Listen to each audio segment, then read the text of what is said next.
দোস্ত আমার, এটা নিয়ম। কোন মানুষের দিলের হালাত তার বাহ্যিক আকৃতি চেহারা দেখে বোঝা যায়। মানুষ চেহারার দিকে তাকাইয়াই বলে, ভাই আপনার কি মন খারাপ? যদি মন খারাপ হয় সেটা দিলে, কিন্তু চেহারায় প্রকাশ পায়। এজন্য বলে, ভাই আপনি তো খুব ফুর্তিতে আছেন মনে হয়। মনে খুব ফুর্তি নাকি? চেহারার মধ্যেই প্রকাশ পায় অন্তরের ফুর্তি। ঠিক তেমনি ভাবে চেহারার এই আকৃতি, খোদার কসম, এটা প্রমাণ করে তোমার হৃদয়ের হালাত। অতএব চুল যার বেঈমানের মতো, চেহারা যার মুশরিকের মতো, চলাফেরা যার বেঈমানের মতো, তো তোমার কলিজার ভিতরে আল্লাহ এবং তার রসুল আছে নাকি ইহুদি আর খ্রিস্টান বেঈমান আছে, এ কথা স্পষ্ট স্পষ্ট।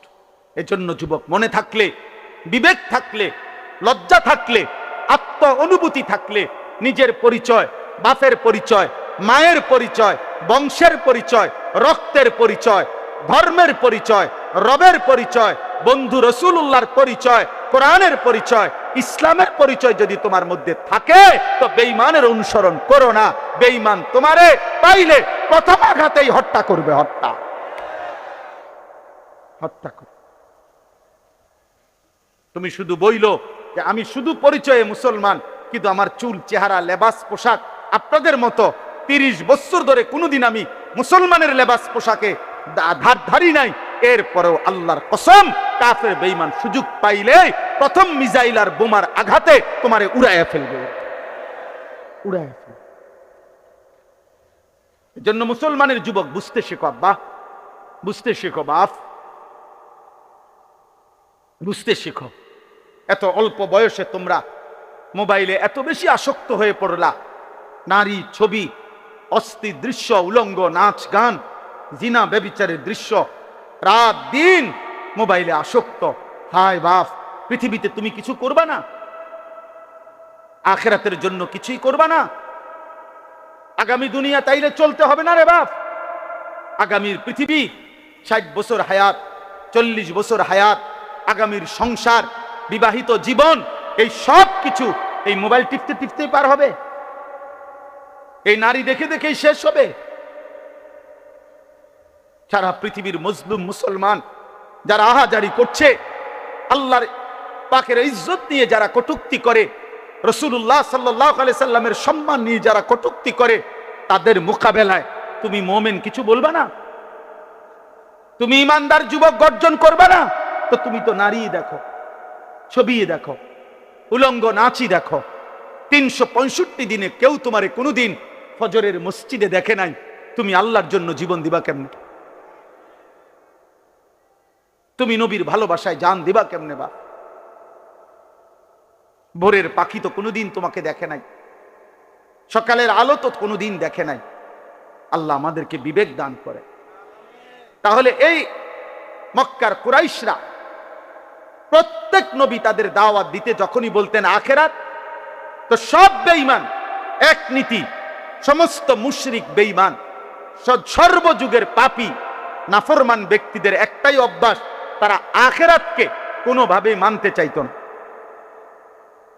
এজন্য আমাদের নবীর জামানাতেও মক্কার কাফেররা যখনই নবীজি আখিরাতের কথা বলতেন, তখনই তারা ভিন্ন ভিন্ন পাল্টা যুক্তি দেখাইতো।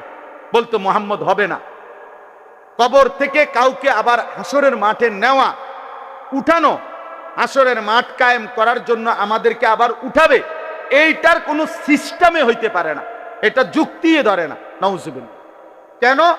তারা বলতো ওয়াকালু আইদা বালালনা ফিল আরদ আইন্না লাফি খালকিন জাদীদ।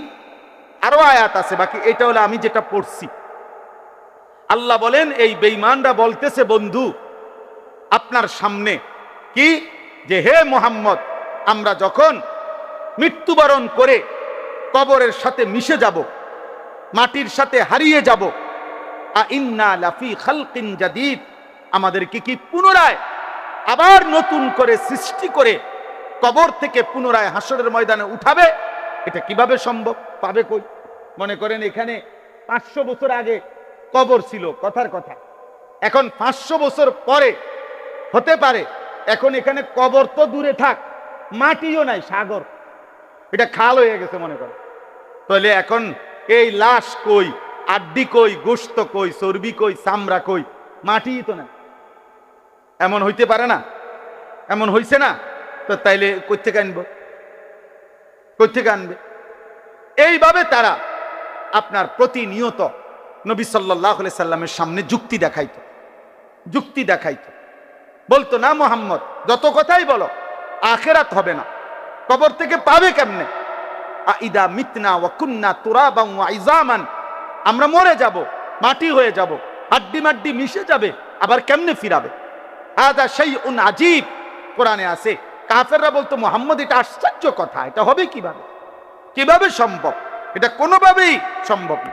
নাউযুবিল্লাহ। এখানে আল্লাহ তাআলা জবাব দিবেন। প্রথম জবাব, বাল হুম বিলিকাই রাব্বিহিম কাফিরুন। এই একটা সূক্ষ্ম কথা বুঝেন। মূলত সমস্ত কাফের, সমস্ত মুশরিক, সমস্ত বেঈমান আল্লাহকে চেনে। কাকে চিনে?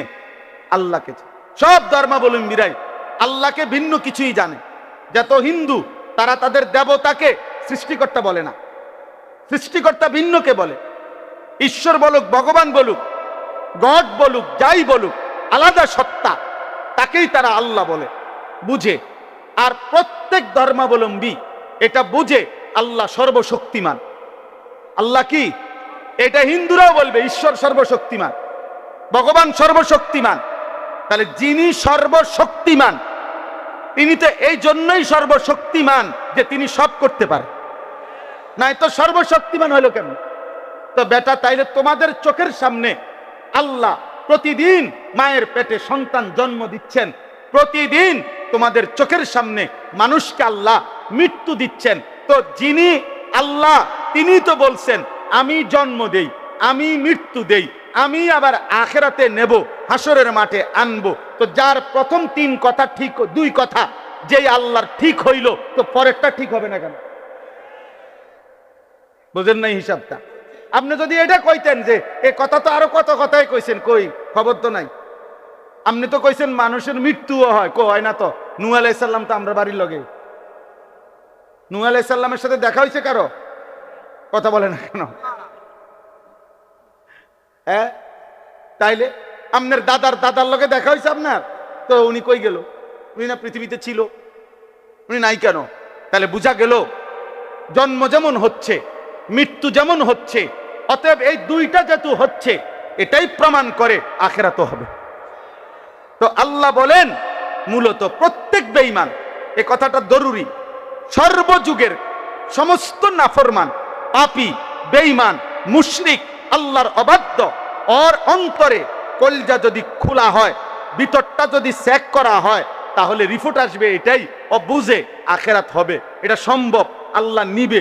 কিন্তু বিষয়টা হলো, ওর সমস্যা হইলো, ও বুঝে এটা যদি আমি মেনে নেই, এটা যদি আমি বুঝছি বলি যে আখিরাত হবে, আখিরাত হবে, তাইলেই তো সে বুঝে আমার যে এতদিনকার অসভ্যতার এই জীবন, নাফরমানির এই জীবন, চুরি, ডাকাতি, জিনা, ব্যভিচার, মদ, জুয়া, হত্যা, খুন, ধর্ষণ, নারীর সাথে অসভ্যতা, হারাম উপার্জন, মূর্তি পূজা, শিরিক, এই সব ছেড়ে দিতে হবে, আল্লাহর কথাই মেনে নিতে হবে।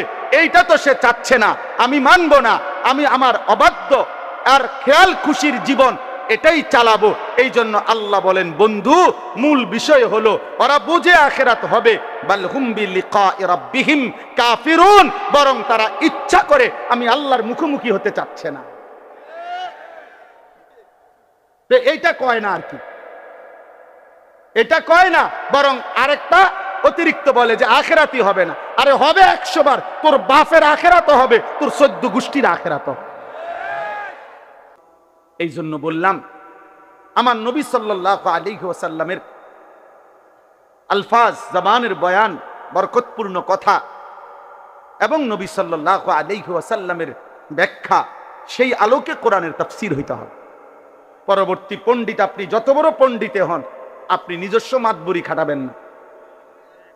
আল্লাহর নবী সাল্লাল্লাহু আলাইহি ওয়াসাল্লাম বলেছেন, মান ক্বালা ফিল কুরআনি বিরাইহি ফাআসাবা ফাকাদ আখতা। যে ব্যক্তি কোরআনের ব্যাপারে আমি রাসূল যা বলি নাই, আমার সাহাবা বলে নাই, আমার আল্লাহ যা বলতে চায় নাই, বরং নিজের মন গড়া কিছু বলে দিল কোরআনের নামে। অতঃপর যদি দেখতে মনে হয় ভালোই বলছে, আল্লাহর নবী বলছেন ফাকাদ আখতা, সে ভুল বলছে, গুনাহ করেছে, গুনাহ। এই জন্য আমি অনুরোধ করব, কোম্পানিগঞ্জ বাজার ফল ব্যবসায়ী সমিতির এই ঐতিহাসিক তাফসীরুল কোরআন মাহফিলে ইনশাআল্লাহ আপনারা আপনাদের মুরব্বীদের পরামর্শ নিয়ে আগামী দিনে আরো পরিকল্পিত গঠনমূলক, আমি আজকে একদিন সুযোগ পাইছি, এই জন্য বললাম আমার আবেদন আমি করে যাই। আবেদনটা হইল আল্লাহর কোরআনের ইনশাআল্লাহ আজকে হয়তো আব্দুল কুদ্দুস ভাই তারা আপনারা একদিন থাকবেন, আপনাদের পরবর্তীরা করবে ইনশাআল্লাহ। কিন্তু মনে রাখবেন কোরআনুল কারীমের তাফসীরের ধারাবাহিকতা, কোরআনুল কারীমের পূর্ণাঙ্গ তাফসীর শুরু থেকে শেষ পর্যন্ত করব। মনে করেন এই স্বপ্ন নিয়া, এই আশা নিয়া আপনারা যদি শুরু করতে পারেন, মালিক চাইলেই যেদূর যাওয়ার যাবে, যত বছর যাওয়ার যাবে, কিন্তু আশা করা যায় আল্লাহ তাআলা আজরে আজিম মহা পুরস্কার দান করবেন। এই জন্য আমি আবেদন করলাম আপনারা দয়া করে ফিকির করেন যে ইনশাআল্লাহ আমরা এই 2 দিন ব্যাপী তাফসীরুল কোরআন মাহফিলের যতজন বক্তা আলোচনা করবেন, তো ইনশাআল্লাহ ইচ্ছে করলে কোরআনুল কারীম থেকে নির্ধারিত আয়াত ধারাবাহিকভাবে বলা সম্ভব। সম্ভব কিনা বলেন? সম্ভব, এটা সম্ভব। আল্লাহর বান্দারা অপেক্ষায় থাকবে বছরের এই 2 দিন, যে ইনশাআল্লাহ আমরা কোরআনুল কারীমের গত বছর ওইখান থেকে শুনছি, এবার এখান থেকে শুনবি। দোস্ত, এটা তো আল্লাহর কথার প্রতি আদব। এটা কোনো জনসভা না, নির্বাচনী প্রচারণা না, ভোটের কোনো ক্যাম্পেইন না। অতএব দয়া করে আমি অনুরোধ করছি, শুধুমাত্র তামাশা দেখার বিষয় না এটা। যে যতক্ষণই শোনেন, 1 মিনিট হোক, 2 মিনিট হোক, 10 মিনিট হোক আর 10 ঘন্টা হোক, দয়া করে প্রত্যেকেই বসে শোনেন। মাটির মানুষ মাটিতে বসলে লজ্জার কিছু নাই, অপমানের কিছু নাই। এই জন্য ভাইয়া প্রত্যেককে বলছি, প্রত্যেক দয়া করে আদবের সাথে মহব্বতে বসেন। যদি একান্তই কেউ বসতে রাজি না হন তাহলে চলে যান, দয়া করে আমি অনুমতি দিলাম। যদি মনে করেন তামসা দেখতে আসছেন, তো তামসা তো দেখলেন, এখন অনুগ্রহপূর্বক চলে গেলে ভালো হয়। জি ভাই, এটা বসতে হবে। এই যে আপনারা ফয়সালা করতে হবে, আপনারা বসতে হবে। জায়গা আছে, কেন বসবেন না বলেন? পিছনে যান, নওজোয়ান ভাই পিছনে যাও, ভাই প্রত্যেকে পিছনে যান, বসেন। একজনও দাঁড়ায় থাকবেন। এই যে কালো গেঞ্জি বউ ভাই, 1 মিনিট হোক।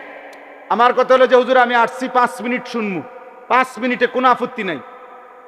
5 মিনিট বসে শোনেন, 1 মিনিট বসে শোনেন, আমি অনুরোধ করছি। এটাও জরুরি আমাদের জন্য। হযরত জিবরাইল আলাইহিস সালাম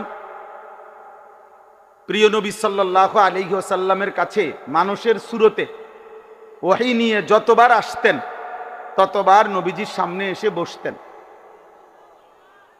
এবং প্রত্যেকবার বসতেন কিভাবে? এতটা মনোযোগ দিয়ে বসতেন, মুখোমুখি হয়ে। হাদিসে স্পষ্ট আছে, ফাআসনাদা রুকবাতাইহি ইলা রুকবাতাইহি, অর্থাৎ জিবরাইলের 2 হাঁটু রাসূলুল্লাহ সাল্লাল্লাহু আলাইহি ওয়াসাল্লামের 2 হাঁটু মুখোমুখি একদম বরাবর করে বসত। তো যদি আমার 2 হাঁটু বরাবর, আরেকজন হাঁটু 2টা মুখোমুখি করে বসে, তাহলে বুক এটাও বরাবর, চেহারা এটাও বরাবর, এতটা বরাবর করে বসতেন। এরপরে নবীজির সাথে কথা বলতেন। এই জন্য আমাদের এই আখলাক দরকার। এটা সুন্নাত, এটা আমল, এটা আদব। আল্লাহর কথা শুনবার ক্ষেত্রে দোস্ত, শুধু কেবল বক্তা দেখলাম, কিছুক্ষণ শুনলাম, চলে গেলাম, এটা যেন না হয়। এটা যেন না হয়। কারো সুর ভালো, কারো টান ভালো, কারো হুঙ্কার ভালো, কারো ঝংকার ভালো, কেউ চিৎকার দিলে ভালো, কেউ কান্দা কান্দা কইলে ভালো, কেউ হাসাইলে ভালো। দোস্ত আমার, এটা কোনো মাহফিলের বিবেচ্য বিষয় না। এটা কোনোভাবেই ইনসাফের কথা না যে আমি শুধু এরকম কোন একটা কিছুর জন্য অপেক্ষা করলাম, সুর দিলে আসি নাইলে নাই, টান দিলে আসি, চিৎকার দিলে আসি নাই তো নাই। না বাপ, আল্লাহর কথা এর জন্য না। কোরআনুল কারীমের মধ্যে আল্লাহ তাআলা বারবার এটা বলছেন, লাআল্লাকুম তাযাক্কারুন। কেন আমার কথা নাজিল করছি? আল্লাহ তাআলা বলেন যেন তোমরা উপদেশ গ্রহণ করতে পারো। লাআল্লাকুম তাযাক্কারুন, ইয়াইযুকুম লাআল্লাকুম তাযাক্কারুন। আল্লাহ বলেন আমি ওয়াজ করছি যেন তোমরা উপদেশ গ্রহণ করতে পারো। লাআল্লাহুম ইয়াত্তাকুন, আমার বান্দারা যেন আল্লাহকে ভয় করতে পারে। লাআল্লাকুম তাত্তাকুন, যেন তোমরা মুত্তাকি হতে পারো। এইভাবে কোরআনে বলছে লাআল্লাহুম ইয়াতাফাক্কারুন, যেন আমার বান্দারা ভাবতে পারে। বহু আয়াত আছে কোরআনের এই কথা, যে আল্লাহ চায় বান্দা তুমি আমার কথা থেকে ভাবো, আমার বন্ধুর আখলাক থেকে ভাবো, ফিকির করো, চিন্তা করো, ভাবনা করো। ফাতাবিরু ইয়া উলিল আবসার, আল্লাহ নিজে বলছে হে চোখওয়ালারা তোমরা ভাবো। ফাতাবিরু ইয়া উলিল আলবাব, হে বিবেক বুদ্ধিওয়ালারা তোমরা ভাবো। ইন্নামা ইয়াতাযাক্কারু উলুল আলবাব, আল্লাহ বলেন আমার কোরআন থেকে বিবেকবানরা উপদেশ গ্রহণ করে। আল্লাহ বলছেন লাকাদ কানা ফি কাসাসিহিম ইবরাতুল লিউলিল আলবাব। আমি আল্লাহ পিছনের যতগুলো ঘটনা কোরআনে বলছি, নূহ নবীর ঘটনা, মূসা নবীর ঘটনা, নমরুদের ঘটনা, ফেরাউনের ঘটনা, আল্লাহ বলেন এগুলো কিচ্ছা বলছি আর অবসর সময় পার করছি এজন্য না, বরং ইবরাতুল লিউলিল আলবাব, প্রত্যেকটা বিবেকবান বুদ্ধিমানের জন্য যেন উপদেশ হয়, নসিহত হয়। কোরআনুল কারীমের মধ্যে আছে আল্লাহ বলছেন মূসা নবীকে, ভাইয়া তোমরা বসতে হবে, এই ছেলেরা, এই মোবাইলওয়ালা ছেলে বসো তুমি।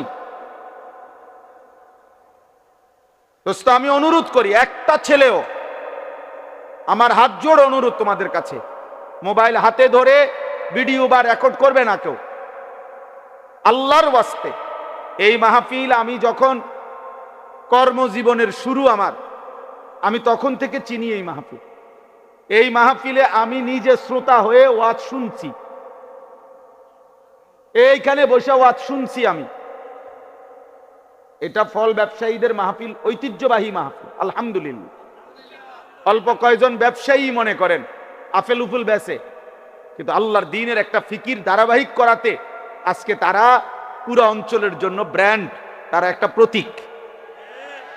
হাজারো মানুষ অপেক্ষায় থাকে যে ফল ব্যবসায়ীদের মাহফিলটা কোন দিন হবে। তাইলে কিছু অল্প মানুষ হোক, সামান্য হিম্মত হোক, কিন্তু আল্লাহর পথে লেগে গেলে, শুরু করলে একদিন আল্লাহ এটাকে অনেক দূর আগায় দেয়। এটা একটা গুরুত্বপূর্ণ বিষয়, গুরুত্বপূর্ণ বিষয়। এই জন্য দোস্ত আমি অনুরোধ করছি, আমরা প্রত্যেকে একজনও 2 দিন ব্যাপী এই মাহফিলের লাখ লাখ টাকা খরচ, কারো 10 টাকা, কারো 5 টাকা, কারো কষ্টে ভেজা টাকা, সারাদিন দামাদামি মুলামুলি করে এরপরে অর্জন করা বেচারার লাভের কয়টা টাকার থেকে সে এখানে মাহফিলে দিছে, আখেরাতের আশায় দিছে। আমরা ভিডিও করমু, মোবাইল করমু, ছবি তুলমু, বুট বেচা হবে, বাদাম বেচা হবে, চটপুটি বেচা হবে। প্রিয় ভাই, প্রিয় বাবা, এর জন্য এত বড় মাহফিল সাজানো হয় নাই। এটা ইনসাফ না বাপ, এটা ইনসাফ না। 10 লাখ টাকা যদি খরচ হয়, তাহলে এই 5-10 লাখ টাকার মাকসাদ এটা নয়, বরং আখেরাত। আখেরাত, পরকালের একটু সঞ্চয়, আখেরাতের একটু পুঁজি, আখেরাতের পুঁজি। এই জন্য দোস্ত আমি অনুরোধ করছি প্রত্যেকে, আমার কথা হইল মোবাইল চালাবার দরকার তো আপনি বাইরে যান, আল্লাহর কথা দিল দিয়ে শোনেন, দরদ নিয়ে শোনেন। বলতেছিলাম ফেরাউনের মতো কাফেরের কাছেও যখন আল্লাহ তাআলা মূসা আলাইহিস সালামকে পাঠাইছেন, কোরআনে আছে আল্লাহ বলছেন হে মূসা, ফেরাউনের মতো এই খোদা দাবিদার, এই নিকৃষ্ট কাফের, এত বড় জালেম, তার কাছে তুমি যাও, আমার কথা বলো, কালেমার দাওয়াত দাও। কেন? লাআল্লাহু ইয়াতাযাক্কারু আও ইয়াখশা, এই যে কোরআন শরীফের আয়াত। ফাকুলা লাহু কাওলান লাইয়িনা, লাআল্লাহু ইয়াতাযাক্কারু আও ইয়াখশা। এই পাঞ্জাবিওয়ালা, ঘটনা কি? হুজুর অটো উঠাও, সিএনজি উঠাও, বাজারে দেখো জ্যাম লাগিয়া গেছে, ওগুলা উঠাও।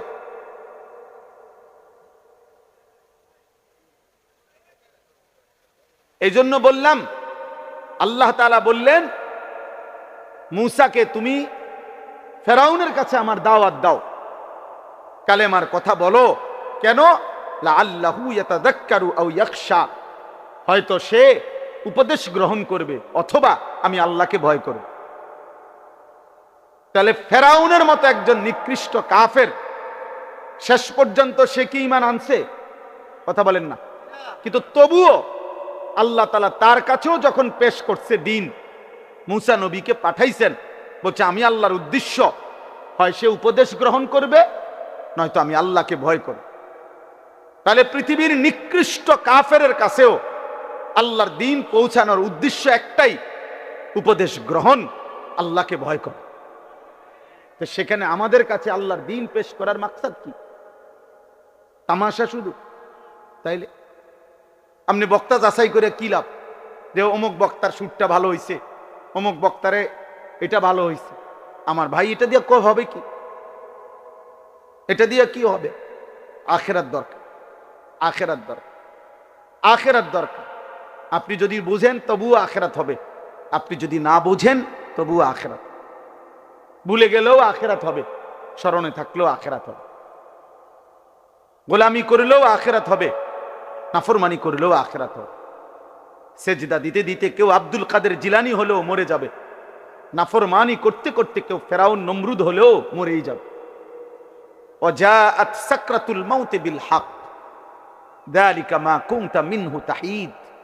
আল্লাহ বলে, বান্দা সত্য সত্যই একদিন, যেদিকে যাও না কেন বান্দা, যত পলায়ন করো না কেন, যতবারই ভেগে যাও না কেন, একদিন সত্য সত্য মৃত্যুর যন্ত্রণা আসবে।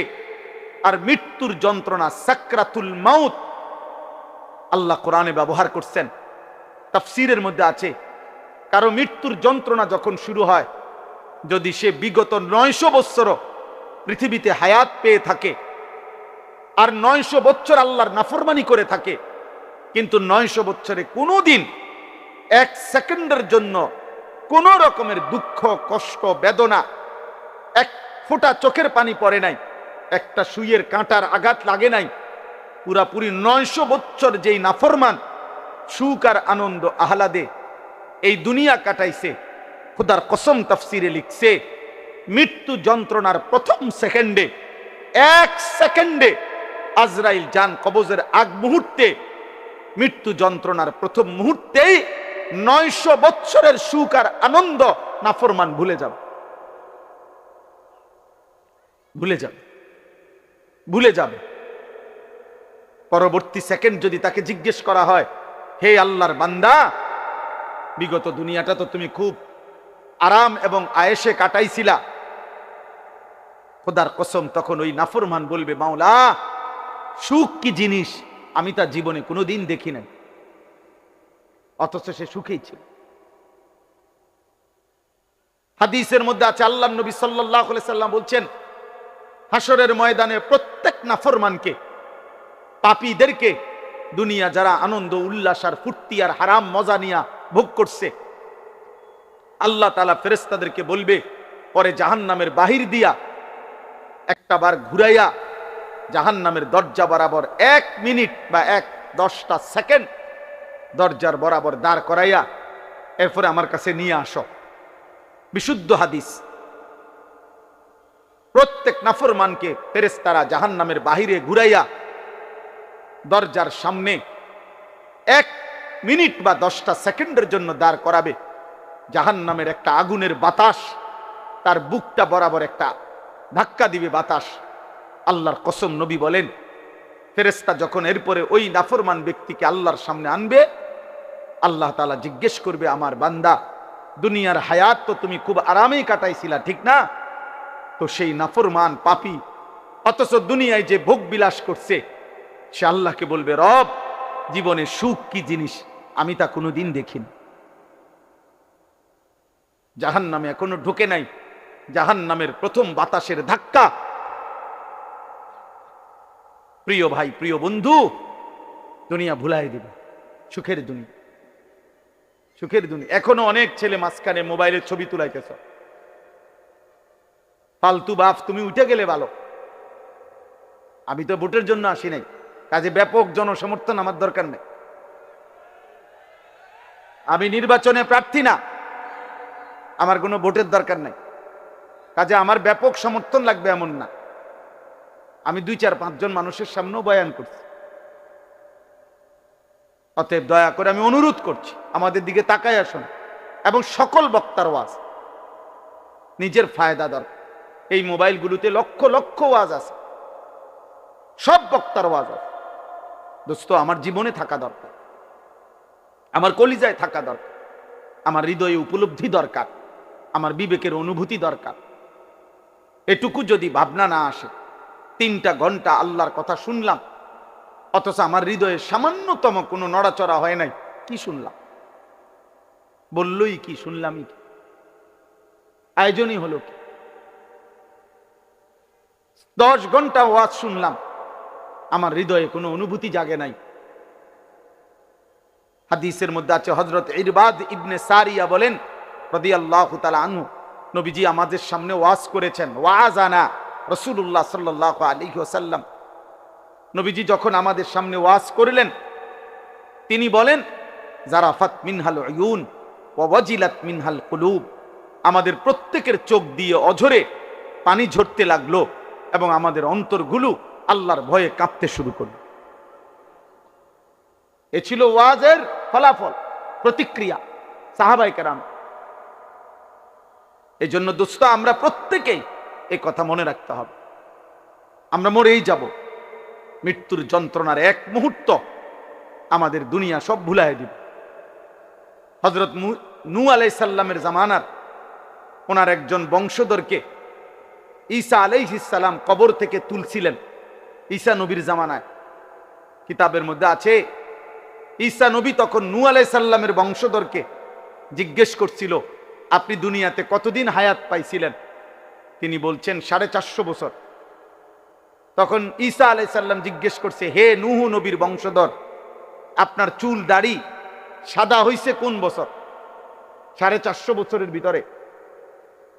নূহ আলাইহিস সালামের বংশধর বললেন, হে নবী ঈসা, আল্লাহর কসম, 450 বছরে আমার চুল দাড়ি কোনোদিন সাদা হয় নাই। মৃত্যু পর্যন্ত আমার চুল দাড়ি 450 বছর কালোই ছিল। কিন্তু আল্লাহর কসম, নবী ঈসা, মালাকুল মউত আজরাইল যখন আমার জান কবজ করতে শুরু করে, এই জান কবজের এই কয়েক সেকেন্ডের কষ্টে আমার চুল দাড়ি 450 বছরের কালো চুল দাড়ি সাদা হয়ে। দোস্ত আমার কাছে কিতাব আছে গাড়িতে, ওয়াজাআত সাকরাতুল মাউত বিল হক। ওই কিতাবের মধ্যে আছে, নবীজির বিখ্যাত একজন সাহাবী হযরত আমর ইবনুল আস রাদিয়াল্লাহু তাআলা আনহু, অনেক বড় জলিলুল কদর সাহাবী ছিলেন। ইসলামের ইতিহাসে রাসূলুল্লাহ সাল্লাল্লাহু আলাইহি সাল্লামের সাহাবাদের মধ্যে সবচেয়ে বড় যোদ্ধা যারা ছিলেন, তার মধ্যে উনি একজন। মিশর বিজেতা, মিশর যিনি বিজয় করেছিলেন, হযরত আমর ইবনে আস, ওনার ইন্তেকালের পূর্ব মুহূর্তে যখন উনি মৃত্যু সজ্জায়, ওনার মৃত্যু যন্ত্রণা শুরু হয়েছে, সাকরাতুল মাউত, ওনার ছেলে কিতাবে লিখছে, আব্দুল্লাহ ইবনে আমর ইবনুল আস, ছেলেও সাহাবী ছিলেন, বাপ পুত দুইজনই সাহাবী ছিলেন। ওনার ছেলে আব্দুল্লাহ এই মৃত্যুর পূর্ব মুহূর্তে ওনার আব্বা আমর ইবনে আস রাদিয়াল্লাহু তাআলা আনহুকে জিজ্ঞেস করলেন, আব্বা, এই মুহূর্তে মৃত্যু যন্ত্রণা আপনার কাছে কেমন মনে হচ্ছে? আপনি আমাকে একটু বলেন।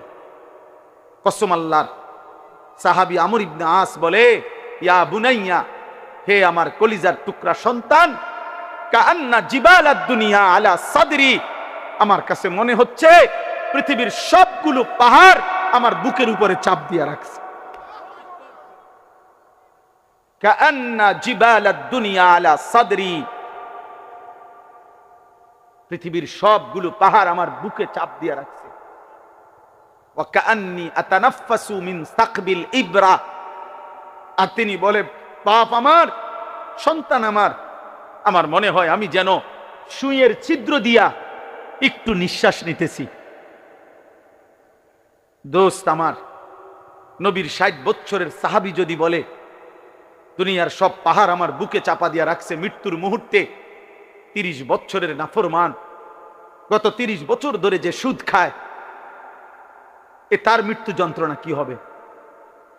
৩৬৫ দিনে, খোদার এক বছরে যে কোনো দিন ৫ ওয়াক্ত নামাজ পড়ে না, সেই নাফরমানের মৃত্যু যন্ত্রণা কেমন হবে? বছরের পর বছর যারা হারাম খায়, হারাম উপার্জন করে, মিথ্যা বলে, হারাম রোজগার করে, বছরের পর বছর যারা বেপর্দা, বছরের পর বছর যারা রাতের পর রাত যুবক, নারী, ছবি, অস্থি দৃশ্য, উলঙ্গ নাচ গান, মোবাইলের অসভ্যতা নিয়ে ব্যস্ত আছো বাপ, তুমি বাপ যদি মরে যাও, মৃত্যুর মুহূর্তে তোমার যন্ত্রণা কেমন হবে? কেমন হবে? সাথী আমার, দোস্ত আমার, বন্ধু আমার, আমি অনুরোধ করছি আজ এই 2 দিন ব্যাপী তাফসীরুল কোরআন মাহফিলে আমি ছোট ভাই, আমি অনুরোধ করলাম, কবর ভুলে গেলে চলবে না, মৃত্যু ভুলে গেলে চলবে না। ভুলে গেলে কেউ থাকতেও পারে নাই, অহংকার করে কেউ থাকতে পারে নাই, নাফরমানি করে কেউ থাকতে পারে নাই, আল্লাহর হাত থেকে কেউ ছুটতে পারে নাই, আল্লাহর বাঁধন থেকে কেউ ছুটতে পারে নাই বাপ। আয়াহসাবু আল্লান ইয়ারাহু আহাদ। আল্লাহ বলে, আমার বান্দা কি জানে না? সে কি ভেবেছে তাকে কেউ দেখে না? আমার থেকে ছুটবা কেমনে বান্দা? আমার থেকে ছুটবা কেমনে? কোরআনুল কারীমের 21 নম্বর পারা, কোরআনুল কারীমের 32 নম্বর সূরা, সূরায়ে সাজদা। এই যে আমরা যে সেজদা দেই নামাজে, এই সেজদা, এই সূরাটার নাম। এই সূরার 5টা আয়াত 10, 11, 12, 13, 14, 15, না 14, 10, 11, 12, 13, 14, এই মোট 5টি আয়াত আমি আপনাদের সামনে তেলাওয়াত করেছি। এই আর অল্প একটু সময় ইনশাআল্লাহ আমার শায়েখ আরিফ বিল্লাহ আল্লামা মুফতি মুশতাকুন নবী কাসিমি হযরত দামাত বারাকাতুহুম নোয়াখালীতে 5 দিন ব্যাপী ধারাবাহিক তাফসীরুল কোরআন মাহফিল করে, এবং আরো অনেক জায়গায় বাংলাদেশের অনেক বুজুর্গ আছেন 15 দিন ব্যাপী, 17 দিন ব্যাপী, 5 দিন ব্যাপী, 7 দিন ব্যাপী কোরআনের ধারাবাহিক তাফসীর এরকম খোলা মাহফিলে করছেন, করতেছেন। অনেকের, আমি একজন আলেমকে, বুজুর্গকে দেখছি, উনি আমারে নিজে বলছেন এবং আমি খবরও নিছি, বলছে দীর্ঘ 27 বছরের অব্যাহত তাফসীরের বরকতে আল্লাহ তাআলা আমার জবানে এই এক জায়গায় আল্লাহর কোরআনের তাফসীর শেষ করাই। হতে পারে কিনা? কোনদিন প্রজন্ম হতে পারে আজ আমরা কেউ থাকবো না, হয়তো 50 বছর পরে, 100 বছর পরের কেউ, তারা শুনবে যে আমাদের পূর্বপুরুষরা শুরু করে গেছিলেন, আজ আমরা শেষটা শুনলাম।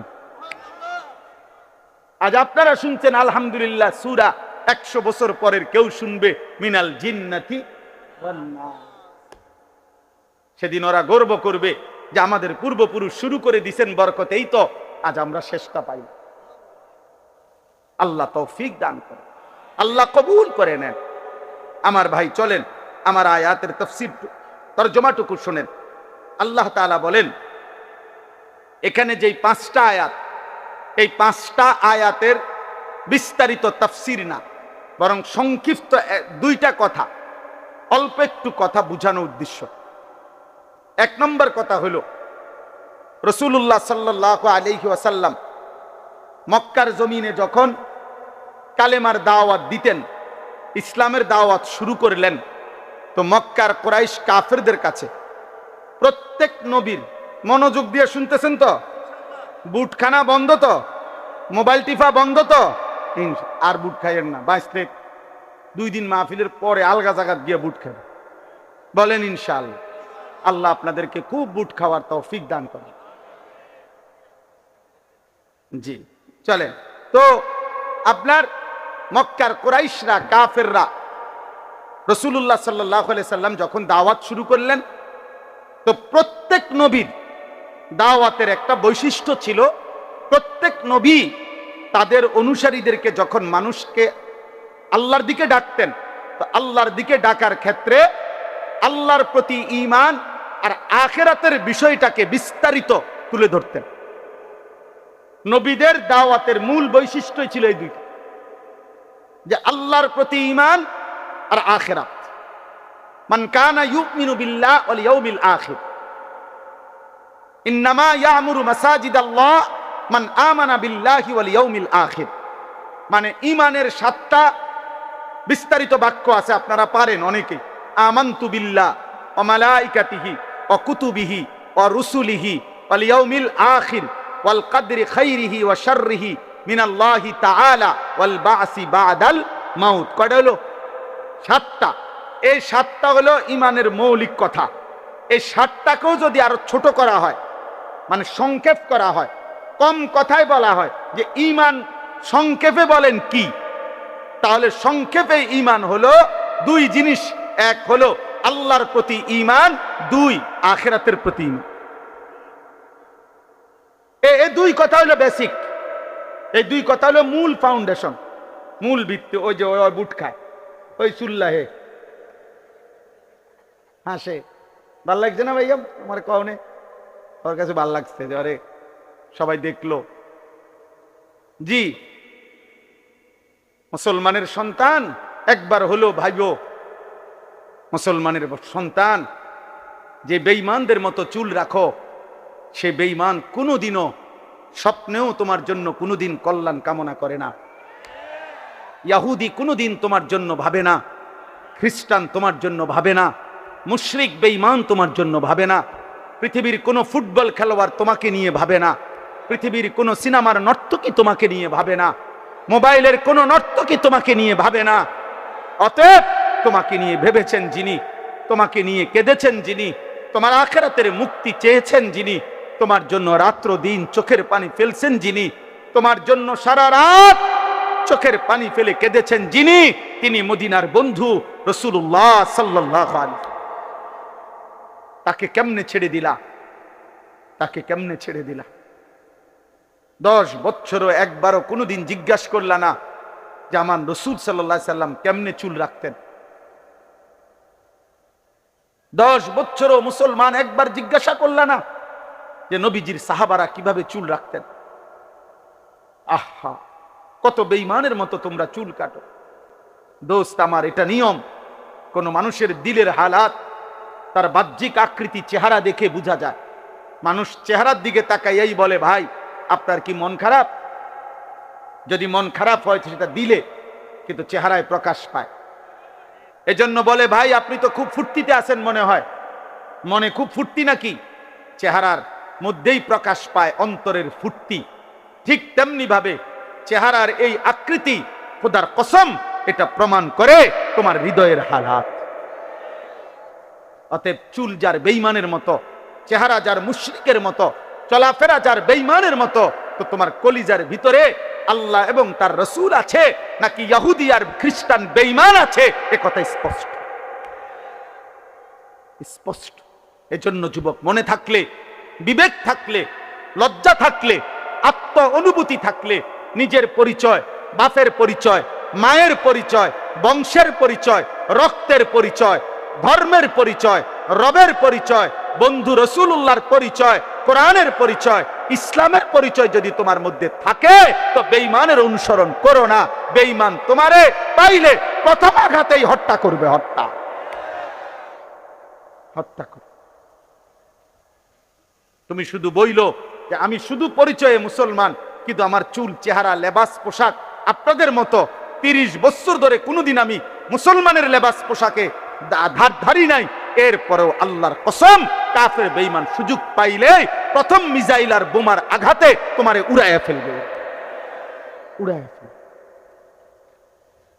এজন্য মুসলমানের যুবক বুঝতে শেখো আব্বা, বুঝতে শেখো বাপ, বুঝতে শেখো। এত অল্প বয়সে তোমরা মোবাইলে এত বেশি আসক্ত হয়ে পড়লা। নারী, ছবি, অস্থির দৃশ্য, উলঙ্গ নাচ গান, জিনা ব্যভিচারের দৃশ্য, রাত দিন মোবাইলে আসক্ত। হায় বাপ, পৃথিবীতে তুমি কিছু করবা না? আখিরাতের জন্য কিছুই করবা না? আগামী দুনিয়া তাইলে চলতে হবে না রে বাপ। আগামীর পৃথিবী 60 বছর হায়াত, 40 বছর হায়াত, আগামীর সংসার, বিবাহিত জীবন, এই সব কিছু এই মোবাইল টিপতে টিপতে পার হবে, এই নারী দেখে দেখেই শেষ হবে।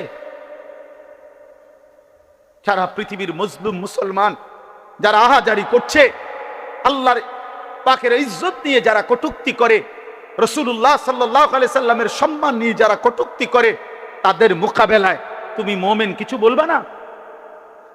তুমি ইমানদার যুবক গর্জন করবা না? তো তুমি তো নারী দেখো, ছবি দেখো, উলঙ্গ নাচি দেখো। 365 দিনে কেউ তোমারে কোনোদিন ফজরের মসজিদে দেখে নাই, তুমি আল্লাহর জন্য জীবন দিবা কেমনে? তুমি নবীর ভালোবাসায় জান দিবা কেমনে? বা ভোরের পাখি তো কোনোদিন তোমাকে দেখে নাই, সকালের আলো তো কোনোদিন দেখে নাই। আল্লাহ আমাদেরকে বিবেক দান করে। তাহলে এই মক্কার কুরাইশরা প্রত্যেক নবী তাদের দাওয়াত দিতে যখনই বলতেন আখিরাত, তো সব বেঈমান এক নীতি, সমস্ত মুশরিক বেঈমান, সর্বযুগের পাপী নাফরমান ব্যক্তিদের একটাই অভ্যাস, তারা আখিরাতকে কোনোভাবেই মানতে চাইত না। এজন্য আমাদের নবীর জামানাতেও মক্কার কাফেররা যখনই নবীজি আখিরাতের কথা বলতেন, তখনই তারা ভিন্ন ভিন্ন পাল্টা যুক্তি দেখাইতো। বলতো মুহাম্মদ হবে না, কবর থেকে কাউকে আবার হাসরের মাঠে নেওয়া, উঠানো, হাসরের মাঠ কায়েম করার জন্য আমাদেরকে আবার উঠাবে, এইটার কোনো সিস্টেমে হইতে পারে না, এটা যুক্তিয়ে ধরে না। নাউজুবিল্লাহ। কেন? তারা বলতো ওয়াকালু আইদা বালালনা ফিল আরদ আইন্না লাফি খালকিন জাদীদ। আরো আয়াত আছে, বাকি এটা হলো আমি যেটা পড়ছি। আল্লাহ বলেন এই বেঈমানরা বলতেছে বন্ধু আপনার সামনে কি, যে হে মুহাম্মদ, আমরা যখন মৃত্যুবরণ করে কবরের সাথে মিশে যাব, মাটির সাথে হারিয়ে যাব, আইন্না লাফি খালকিন জাদীদ, আমাদেরকে কি পুনরায় আবার নতুন করে সৃষ্টি করে কবর থেকে পুনরায় হাসরের ময়দানে উঠাবে? এটা কিভাবে সম্ভব? পাবে কই? মনে করেন এখানে 500 বছর আগে কবর ছিল, কথার কথা, এখন 500 বছর পরে হতে পারে এখন এখানে কবর তো দূরে থাক, মাটিও নাই, সাগর, এটা খাল হয়ে গেছে মনে করে। তাহলে এখন এই লাশ কই, আড্ডি কই, গোশত কই, চর্বি কই, চামড়া কই? মাটিই তো না। এমন হইতে পারে না? এমন হইছে না? তো তাইলে কোত্থেকে আনবো? কোত্থেকে আনবে? এইভাবে তারা আপনার প্রতিনিয়ত নবী সাল্লাল্লাহু আলাইহি সাল্লামের সামনে যুক্তি দেখাইতো, যুক্তি দেখাইতো। বলতো না মুহাম্মদ যত কথাই বলো, আখিরাত হবে না, কবর থেকে পাবে কেমনে? আইদা মিতনা ওয়া কুন্না তুরাবান ওয়া ইজামান, আমরা মরে যাব, মাটি হয়ে যাব, হাড্ডি মাড্ডি মিশে যাবে, আবার কেমনে ফিরাবে?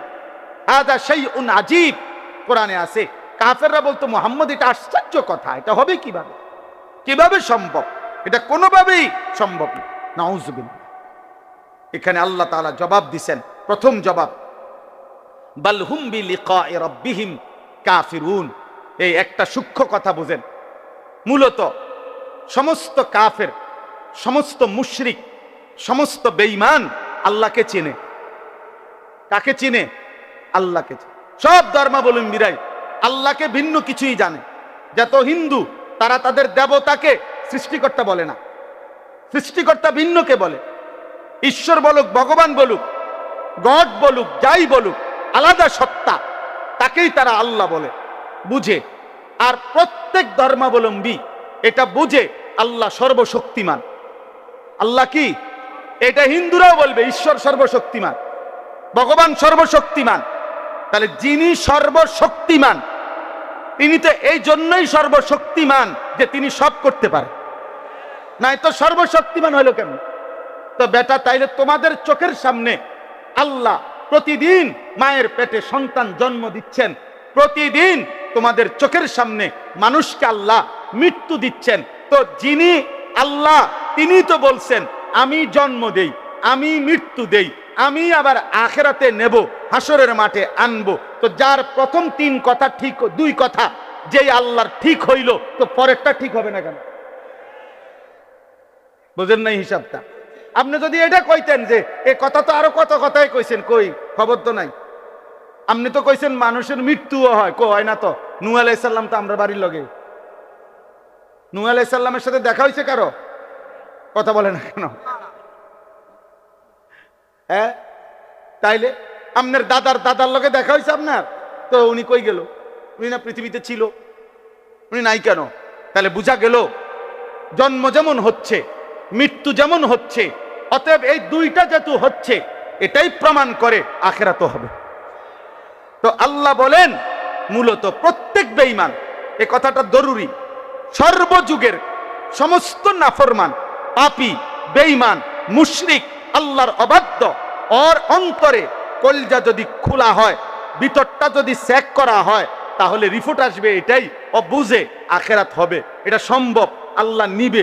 কিন্তু বিষয়টা হলো, ওর সমস্যা হইল ও বুঝে এটা যদি আমি মেনে নেই, এটা যদি আমি বুঝছি বলি যে আখিরাত হবে, আখিরাত হবে, তাইলেই তো সে বুঝে আমার যে এতদিনকার অসভ্যতার এই জীবন, নাফরমানির এই জীবন, চুরি, ডাকাতি, জিনা, ব্যভিচার, মদ, জুয়া, হত্যা, খুন, ধর্ষণ, নারীর সাথে অসভ্যতা, হারাম উপার্জন, মূর্তি পূজা, শিরিক, এই সব ছেড়ে দিতে হবে, আল্লাহর কথাই মেনে নিতে হবে।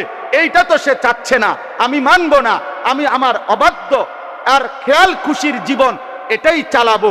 এই জন্য আল্লাহ বলেন বন্ধু, মূল বিষয় হলো ওরা বুঝে আখিরাত হবে, বাল হুম বিলিকাই রাব্বিহিম কাফিরুন, বরং তারা ইচ্ছা করে আমি আল্লাহর মুখোমুখি হতে চাচ্ছে না।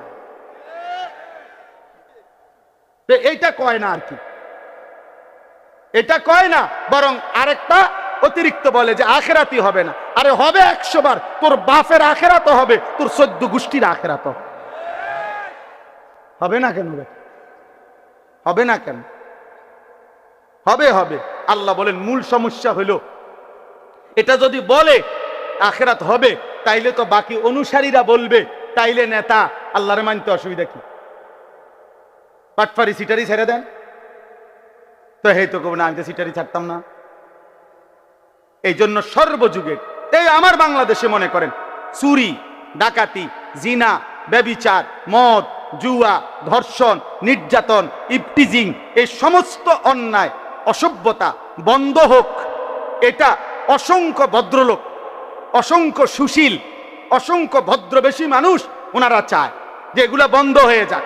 কিন্তু ওনারা এই মুখে যে চায়, এইটার জন্য ওনারা জানে যে এগুলা যাবতীয় অপরাধ, যাবতীয় পাপ বন্ধ হবে যেই আইন কার্যকর করিলে সেটা কোরআন সুন্নাহর আইন। এই কথাটা প্রতিবারই বক্তৃতা দিলে, সেমিনারে, সিম্পোজিয়ামে, টকশোতে, বিভিন্ন আলাপচারিতায় ভিন্ন ভিন্ন নিজস্ব মন গড়া পদ্ধতি বলে অপরাধ দমনের জন্য, কিন্তু এটা একবারও বলে না যে অপরাধ দমনে আল্লাহ যা বলেছে, রসুল যা বলেছে তা একবার প্রয়োগ করা হোক। আগামী 1 সপ্তাহ সোনার মদিনা আর রাসূলুল্লাহ সাল্লাল্লাহু আলাইহি ওয়াসাল্লামের জামানার সেই মদিনার ইসলাম, মদিনার রং উম্মতের ঘরে ঘরে দেখা যাবে। আজ পৃথিবী আরেকবার দেখুক আফগানকে। গোটা পৃথিবী মিয়া 800 কোটি মানুষ আফগানিস্তানের দিকে পুরাপুরি তাকায় আছে, করেটা কি? আর গোটা পৃথিবীকে আফগানের ইমানদার মুসলমান বুড়া আঙ্গুল দেখায় বলছে তোদের গোটা পৃথিবীর নিয়ম, তন্ত্র, মন্ত্র, আইন, তোদের মানব রচিত সব কিছুকে থুতু মারলাম, আল্লাহর জমিনে আল্লাহর আইন বাস্তবায়ন করলাম। আলহামদুলিল্লাহ, আলহামদুলিল্লাহ। আগামীর পৃথিবীতে ইনশাআল্লাহ দোস্ত, আমি থাকি আর তুমি থাকো, আমি না থাকি আর তোমরা না থাকো, আগামীর পৃথিবীতে মাহদী আসবে, দাজ্জাল প্রকাশ পাবে এবং দাজ্জাল হারবে, মাহদী জিতবে, ইমানদারের বিজয় হবে। খোদার কসম, পৃথিবীময় রব্বে কাবার কসম, ইমানের পতাকা, ইসলামের পতাকা উড়বেই উড়বে ইনশাআল্লাহ। শুধু বাংলাদেশ না, সারা পৃথিবীতে উড়বে। এটা মুহাম্মদ আরবির জবানের কথা সাল্লাল্লাহু আলাইহি সাল্লাম, আর তার কোনো কথা ভুল হয় না। নবী বলছে যদি শুনো কিয়ামতের আর একদিন বাকি, একদিন, তবুও মনে রাখবা দাজ্জাল আসবে, তবুও মনে রাখবা মাহাদি আসবে, অতএব মাহাদিও আসবে, দাজ্জালও আসবে, আর মাহাদির বিজয় হবে, দাজ্জালের পতন হবে, মুমিনের বিজয় হবে, ইসরাইলের ইহুদি ওই বেঈমানদের পতন হবেই হবে, হবেই হবে, হবেই হবে। একদিন গাজা হাসবে, একদিন ফিলিস্তিন হাসবে, একদিন ইসরাইলের কুত্তারা হারবে, কোনো সন্দেহ। দেখার বিষয় হলো যুবক, তোমারে আল্লাহ নিবে কিনা। অসংখ্য যুবক এমনও হইতে পারো, তুমি সেদিনও যেদিন আল্লাহর দিন বিজয় হচ্ছে সেদিনও তুমি বিড়িয়ে খাইতে আসো, সেদিনে তুমি নাড়িয়ে দেখতে আসো, সেদিনে তুমি সকাল 9টা পর্যন্ত শুইয়াই রইছ, ফজরের পরে ইমানদার বিজয় করে ফেলছে। হ্যাঁ হ্যাঁ, খোদার কসম, ফজরের মুসল্লি যারা মাহাদির সৈনিক তারা, ফজরের মুসল্লি যারা দাজ্জালের বিরুদ্ধে লড়বে তারা, ফজরের মুসল্লি যারা পৃথিবীময় ইমানের পতাকা উড়াবে তারা। তুমি 9টা বাজে উঠতে দেখবা ইমানের কাফেলা কোম্পানিগঞ্জ পার হইয়া, এখন আশা করা যায় ফেনী পার হইয়া গেছে, আপনি আর দৌড় দিয়েও পারতেন।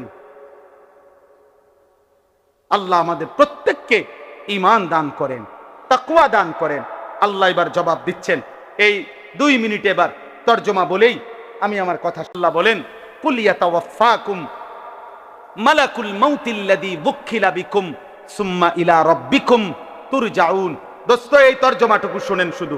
আল্লাহ বলেন, হে নবী, আপনি বলে দেন, নিশ্চয়ই তোমাদের প্রত্যেককে আমি আল্লাহর পক্ষ থেকে নির্ধারণ করা আজরাইল মালাকুল মউত মৃত্যু ঘটাবেন।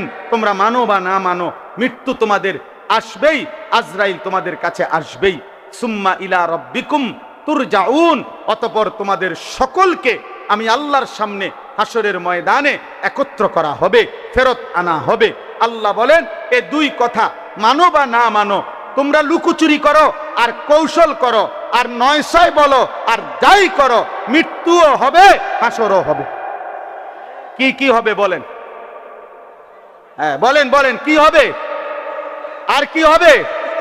আবার বলেন কি কি হবে? মৃত্যুও হবে, আখিরাতও হবে। হবে তো বাবা? হবে তো যুবক? হবে, হবে, হবে। ওয়েট, ওয়েট, অপেক্ষা করো, হবে। দেখো নারী, দেখো উলঙ্গ ছবি, দেখো, এক ওয়াক্ত সেজদা দাও না, এরপরে বেশি কি ভোগ করতেছো? বাতে তো খাও, আর কিটা? হ্যাঁ, বনরুডি, আর কি দুনিয়া কি বেশি ভোগ করলা? পেশাব পায়খানা, ভাত তরকারি, ঘুম আর লজ্জাস্থানের চাহিদা পূরণ।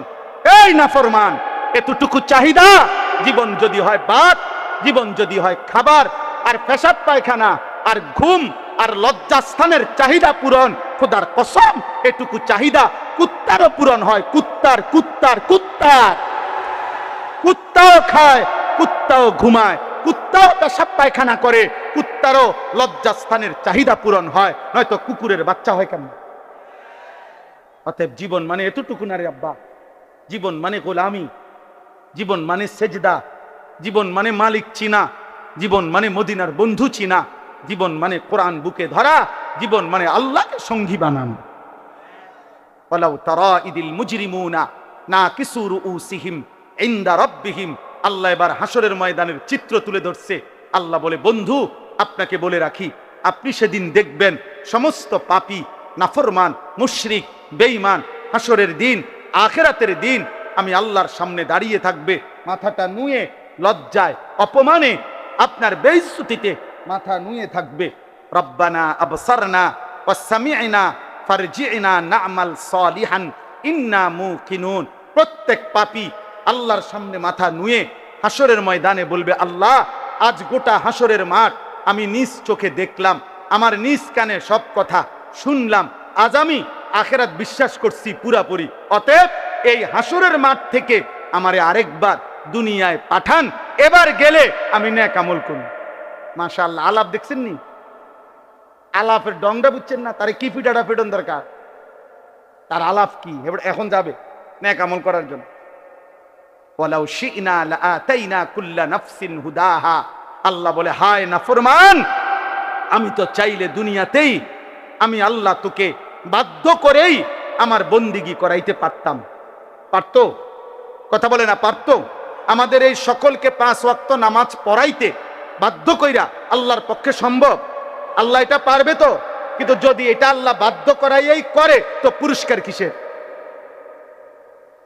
কথা বলে না তো, আর বিচার কিত্ত তো, আর জান্নাত জাহান্নাম কি? অতএব আল্লাহ বলেন ওয়ালাকিন হাক্কাল কওলু মিন্নি লাআমলা আন্না জাহান্নামা মিনাল জিন্নাতি ওয়ান নাসি আজমাইন। অতএব আমি আল্লাহর চূড়ান্ত ফয়সালা, আজকে আমি আল্লাহ এই নাফরমান পাপী, আজ আমি হাসরের ময়দানে বিচার করব, মাফ করব না। আজ আমি কোটি কোটি জিন আর মানুষ নাফরমান দিয়ে আমার জাহান্নাম পূর্ণ করব, পূর্ণ করব, পূর্ণ করব। আজ মাফ করব না, দুনিয়াতেও যেতে দেব না, জাহান্নামে দেব, জাহান্নাম। ফাযুকু বিমা নাসিতুম লিকা ইয়াউমিকুম হাদা ইন্না নাসিনাকুম ফাযুকু আযাবাল খুলদি বিমা কুনতুম তা'মালুন। আল্লাহ বলে, বান্দা, সেদিন দুনিয়ায় থাকতে তুমি আজকের আখিরাতকে ভুলে গিয়েছিলে, আজ হাসরের ময়দানে আমি আল্লাহ তোমাকে ভুলে গেলাম। যা, আজ আর আমি তোমাকে ভুলে গেলাম। অতএব অনন্তকালের জন্য তোমার নাফরমানির বিনিময়ে আযাব আল খুলদ, অনন্তকালের আযাব জাহান্নাম ভোগ করতে থাকো, ভোগ করতে থাকো। দোস্ত আমার, সেদিন আল্লাহ যদি মুখ ফিরায় নেয়, সেদিন আল্লাহ যদি বলে, বান্দা আমি তোকে ভুলে গেলাম, হায় বাপ আমার, ভাই আমার, বন্ধু আমার, নওজোয়ান সাথী আমার, খোদার কসম রে বাপ, আর কেউ থাকবে না, আর কেউ না, আর কেউ না, আর কেউ না। আল্লাহ আমাদেরকে মাফ করে দেন, ঈমানের জীবন দান করেন, উত্তম আখলাক দান করেন, গুনাহ থেকে বাঁচবার তৌফিক দান করেন। চলেন ইনশাআল্লাহ বদলে যাই, বলেন ইনশাআল্লাহ। চলেন বদলে যাই ইনশাআল্লাহ, আল্লাহর গোলামি করব ইনশাআল্লাহ, রাসূলুল্লাহ সাল্লাল্লাহু আলাইহি সাল্লামকে ভালোবাসবো ইনশাআল্লাহ, খতমে নবুয়তের জন্য যা লাগে তা করব ইনশাআল্লাহ। আল্লাহ তাআলা কবুল করেন। কোম্পানিগঞ্জ বাজার ফল ব্যবসায়ী সমিতির এই মাহফিলকে